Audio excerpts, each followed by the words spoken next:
मैं ठाकुर युवराज, मेरे पिता ठाकुर प्रेमपाल सिंह एडवोकेट। एजुकेशन उनकी स्टार्टिंग में बुलंदशहर रही 5th क्लास तक। उसके बाद वो आगरा पढ़े 8th क्लास तक।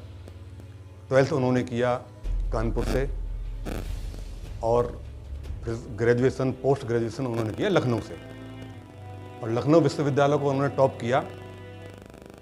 आचार्य नरेंद्र देव वहाँ के वाइस चांसलर थे उस समय। पिता मेरे लखनऊ यूनिवर्सिटी के प्रेसिडेंट भी रहे और गोल्ड मेडलिस्ट रहे। लोहिया जी के संपर्क में आए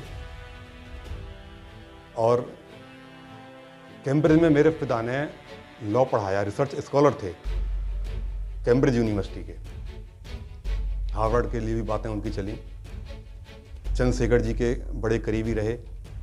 और डॉक्टर राम मनोहर लोहिया हिंदुस्तान से पर दौरे पर जब जाते थे तो पिता के साथ जाते थे, और विदेशी मेहमान जब हिंदुस्तान में आते थे लोहिया जी से मिलने के लिए, कोई सी भी नीति हो, चाहे वो विदेश नीति हो, राष्ट्र नीति हो, किसी पे भी चर्चा हो, पहले मेरे पिता के माध्यम से उनका माइंड वॉश किया जाता था। उसके बाद में डॉक्टर लोहिया उनसे मिलते थे।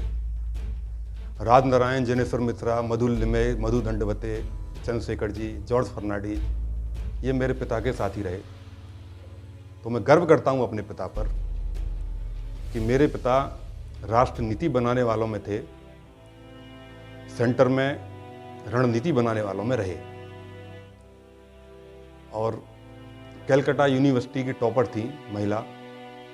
मैं शादी की भी आपको बताऊं, वो मेरे पिता से शादी करना चाहती थी। और मेरे जो ग्रैंडफादर थे वो अजमेर में रेलवे में बहुत बड़े अधिकारी थे। उन्होंने मेरे पिता को बोल भी दिया था कि बेटा कोई नहीं, यहाँ शादी कर लो, लेकिन मेरे पिता ने उनसे शादी नहीं की।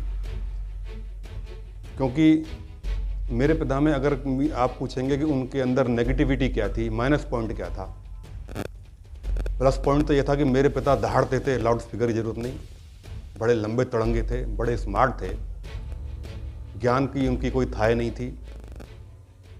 वो कॉलेज में जब कमेटी में थे तो किसी भी सब्जेक्ट का टीचर हो, पहले कमेटी लिया करती थी, जितने भी टीचर ये होते थे तो मेरे पिता ही उनका इंटरव्यू लेते थे, चाहे वो ज्योग्राफी का है, मैथ का है, हिस्ट्री का है, इंग्लिश का है, हर सब्जेक्ट का गहन अध्ययन उनको था।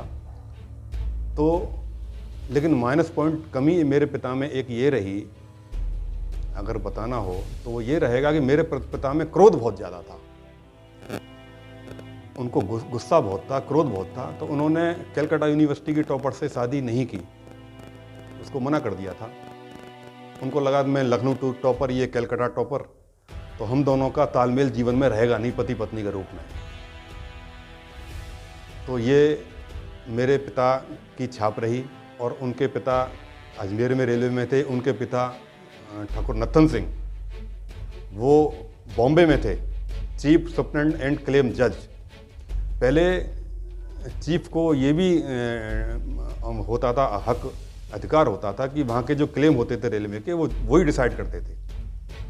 और उस समय मेरे ग्रैंडफादर के फादर को, ठाकुर नत्थन सिंह को, उनके लिए एक वाइट ट्रेन का डिब्बा अलग से चलता था, वो अंग्रेजों के बाद में ख़त्म कर दिया गया। 750 रुपये उस समय उनको चांदी के मिलते थे। 3-4 बोरियों में उनकी सैलरी आती थी जो सर्वेंट लेके आते थे। और उनके पिता डॉक्टर रणजीत सिंह, वो आगरा में थे, प्रतापपुरा में पुराने कुएं हुए अभी भी उनके नाम के लगे हुए हैं। और वो राजे रजवाड़ों का, अंग्रेजों का इलाज करते थे, बहुत बड़े डॉक्टर थे। मेरे ग्रेट ग्रैंडफादर के पिता डॉक्टर रणजीत सिंह, उनके पिता मेरे ग्रैंडफादर के भी ग्रैंडफादर ठाकुर बलवंत सिंह, वो आर्मी में थे। और आर्मी में जब ये स्वतंत्रता सेनानी संग्राम चल रहा था तो उन्होंने बगावत कर दी थी अंग्रेज़ों से, और काफ़ी अंग्रेज़ों को उन्होंने मारा था। और वो बगावत करके कहाँ चले गए, कैसे चले गए, उनका फिर आखिर में पता नहीं पड़ा। और उनके पिता मेरे घर पे, मतलब 10 पीढ़ियों की मुझे जानकारी है, जब से फ़ोटो स्टार्ट हुए थे बनने तब तक के फ़ोटो हमारे घर पे हैं। मैं अपने बच्चों को मिला दूं तो 11 पीढ़ियाँ हो जाती हैं, उससे पहले फ़ोटो बनते ही नहीं थे। तो ये मेरी शॉर्टकट में छोटी सी बैकग्राउंड है, ये मेरी हिस्ट्री रही है। जब से मैंने होश संभाला, जहांगीरपुर का मैं रहने वाला हूँ, जिला गौतम बुद्ध नगर नोएडा ही लगता है। तो जब मुझे थोड़ा सा ज्ञान हुआ जीवन के बारे में, तो मुझे ये लगा कि जीवन में नाम होना चाहिए बंदे का। एक तो कोई व्यक्ति आया, इस दुनिया में आया, जिया, चला गया, उसने अपना कारोबार किया, बिजनेस किया या जॉब किया, कब जिया कब खत्म हो गया पता नहीं पड़ा। उसको मैं गलत भी हो सकता हूँ कहीं, लेकिन मेरा ये था कि जीवन में व्यक्ति का नाम होना चाहिए। तो मेरे दिमाग ने उस समय ये काम किया कि नाम 3 चीज़ों में होता है, जितना मैं समझ पाया। एक तो खेलों में, खिलाड़ी को सब जानते हैं, अच्छे स्तर पे अगर पहुंचेगा तो। दूसरा फिल्मों में, फिल्म वाले हीरो हीरोइन को सब जानते हैं। तीसरा राजनीति में। तो मुझे लगा कि पहला अभी मेरे हाथ में अपनी एज के हिसाब से अभी खेलों में मैं नाम पैदा करना चाहता हूं, क्योंकि हर खेल की एक एज तक चलता है, उसकी एक लिमिट होती है। तो जितना मैं कर सकता था ब्लॉक लेवल पे, गांव में, देहात में, कॉलेज में, यूनिवर्सिटी में मैं बहुत अच्छा रेसर रहा। टॉप किया मैं यूनिवर्सिटी को रेस में। जितना मैं कर सकता था उतना मैंने खेलों में उस तरीके से अपना नाम पैदा किया। मुझे बड़ा अच्छा लगता था जब लोग मेरी तरफ इंगित करके कहते थे कि ये वो बंदा है, वही मैं चाहता था। अब फिल्मों में अपना रुझान था नहीं, एक्टिंग वगैरह हमको किसी में कुछ को रुचि नहीं, तो वो हमने एक साइड कर दिया कि फिल्मों में हमें कुछ कर नहीं पाएंगे, ना हमें कुछ करना है। फिर ये छात्र जीवन से ही राजनीति में मेरा शौक रहा। मैं शाखाओं में जाता था, राष्ट्रीय स्वयंसेवक संघ को मैं तब भी मानता था, आज ही मानता हूँ। नमस्ते सदा वत्सले मातृभूमि, हम शाखाओं में यूँ करके शाखा अटेंड करते थे। डंडे चलाने, वो सारी चीज़ें हम सीखते थे। और यज्ञोपवीत संस्कार हमारा हुआ था।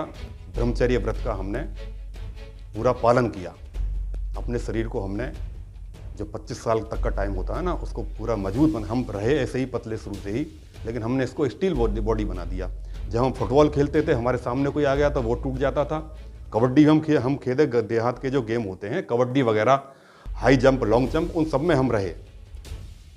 वॉलीबॉल वगैरह, जहाँ हमारा हाथ टच हो गया तो वो टूट जाता था बंदा। हमारा शरीर ऐसा हो गया था, रहे हम पतले ही शुरू से। तो खैर राजनीति में रहे, भारतीय जनता पार्टी से हम जुड़े। पिता हमारे समाजवादी थे, लेकिन समाजवाद रहा नहीं, समतामूलक समाज रहा नहीं। खैर बीजेपी में मैं ज़िले तक पहुंचा, ज़िले का मंत्री रहा यूथ मोर्चे का। और ये बाबरी मस्जिद की, बाबरी ढांचे की जो बात है, हम अयोध्या गए।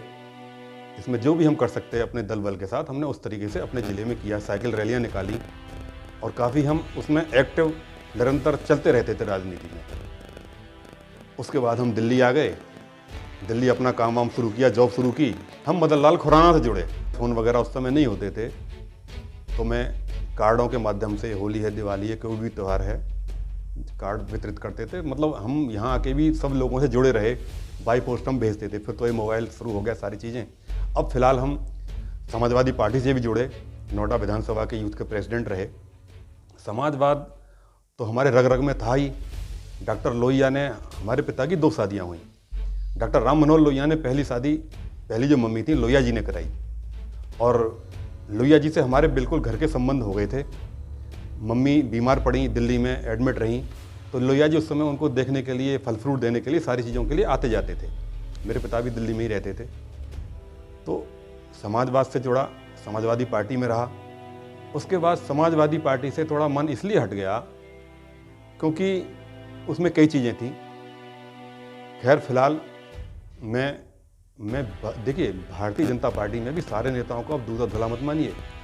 अधिकतर अवसरवादी हैं, अधिकतर चाटुकारिता करते हैं, अधिकतर मतलब हर पार्टी के, बीजेपी की बात नहीं करता, हर पार्टी में अधिकतर ऐसे नेता हो गए हैं जो राजनीति को सेवा का माध्यम ना समझ के अपनी सेवा का माध्यम समझते हैं।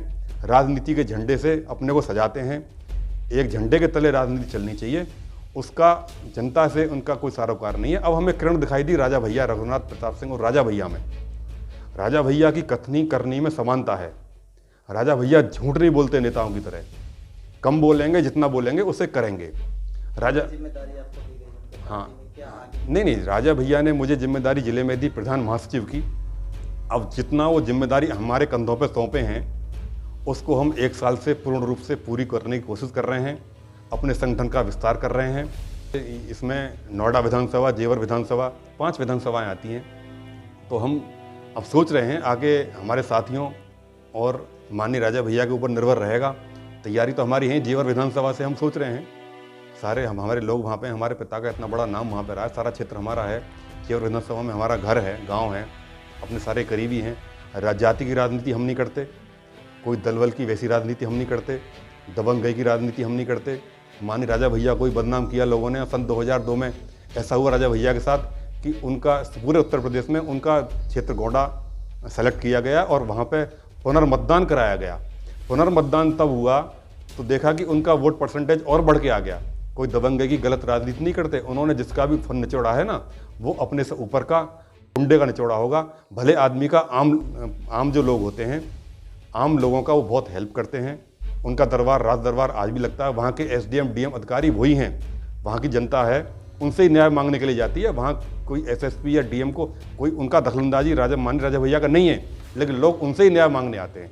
और वो गरीब लोगों का, मेरे ख्याल में साल में 50 लोगों की तो शादियाँ कर देते हैं वो, हर तरीके की। और तुरंत उनका डायरेक्ट डिसीजन होता है, डायरेक्ट उनसे वार्तालाप होता है और डायरेक्ट ही उसकी जो भी प्रॉब्लम है वहीं सॉल्व कर देते हैं। वो राजा कल भी थे, वो राजा आज भी हैं और वो राजा कल आगे भी रहेंगे। 2022 की जो तैयारी कर रहे हैं उसको लेकर एक लास्ट में क्या मैसेज देना चाहेंगे? देखिए, मैं अपने साथियों, भाइयों, पदाधिकारियों, कार्यकर्ताओं से ये निवेदन करूंगा कि अगर उनको मेरे अंदर कुछ लगता है तो मेरा साथ दें, मेरे साथ जुड़ें। मेरी पार्टियों की नीतियों में कथनी करनी में समानता लगती है तो मेरी पार्टी के साथ जुड़ें। अगर उनका साथ मुझे रहेगा, अगर उनका सहयोग रहेगा और सारे भाई मुझे बोलेंगे तो मैं हर तरीके से, खाली ये यूपी और नोएडा तो बहुत छोटी चीज़ें हैं, हिंदुस्तान पूरा भरा पड़ा है जहाँ मेरे बंदे बैठे हुए हैं। एक क्लिक पे मैं लाखों लोगों से जुड़ जाता हूँ। इतना क्षेत्र की जनता ने मुझे प्रेम दिया है और हर सुख दुख में, हर राजी खुशी में उनके साथ हर समय खड़ा रहूँगा मैं। ये मेरा उनसे मतलब मेरी कथनी करने में समानता मिलेगी, खाली कहने वाली बात डायलॉग वाली नहीं है। कहीं भी किसी को कोई दुख दर्द रात के 3 बजे 2 बजे भी मिस कॉल भी आ जाती है ना, तो मैं उस बंदे को कॉल बैक करता हूँ। तो बेचारा कौन किस लेवल पर परेशान है, जिस लायक अभी भी हूँ, मेरे ऊपर मेरे पिता का आशीर्वाद है, प्रभु का आशीर्वाद है, लोगों का, मेरा आप सब लोगों का, भाइयों कार्यकर्ताओं का प्रेम है। ये बना रहेगा तो बिल्कुल जिंदाबाद तरीके से 2022 में पूरी मजबूती के साथ लड़ूंगा और दल बल के साथ लड़ूंगा। आपका सहयोग रहा।